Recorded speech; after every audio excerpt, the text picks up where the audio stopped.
আসসালামু আলাইকুম রহমতুল্লাহ।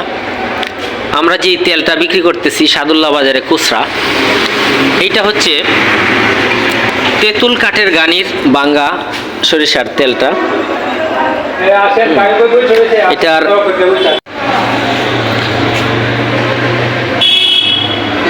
আসসালামু আলাইকুম রহমতুল্লাহ।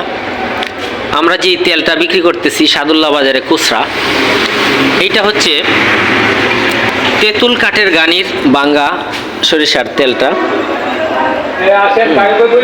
এটার লেবেল ফুরায় গেছে, এই কারণে লেবেলটা আমরা এটার দেখাইতে পারতেছি না। এই যে সুকি অয়েল মিল, তো এই সুকি সরিষা অয়েল মিলের যে সরিষাটা আমরা বিক্রি করতেছি এটা হচ্ছে তেঁতুল কাঠের গানির।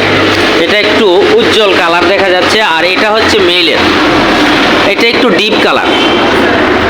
তো এই তেলটা আমি দেখেছি একটু পাতলা, এবং এই মেশিনের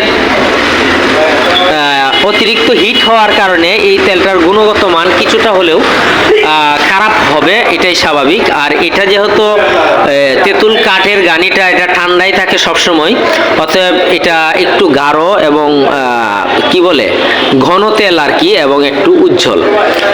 তো এটার দাম বর্তমানে আমরা নিচ্ছি হচ্ছে 270 টাকা লিটার, আর এটা নিচ্ছি হচ্ছে 230 টাকা লিটার।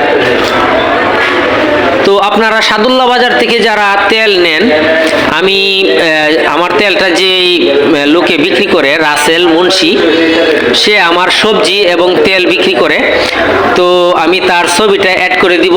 সে মসজিদের ঠিক পূর্ব সাইডে ওই হোস্টেলটার সাথেই বসে। আপনারা যারা তেল নিতে চান তার কাছ থেকে নিতে পারবেন ইনশাআল্লাহ।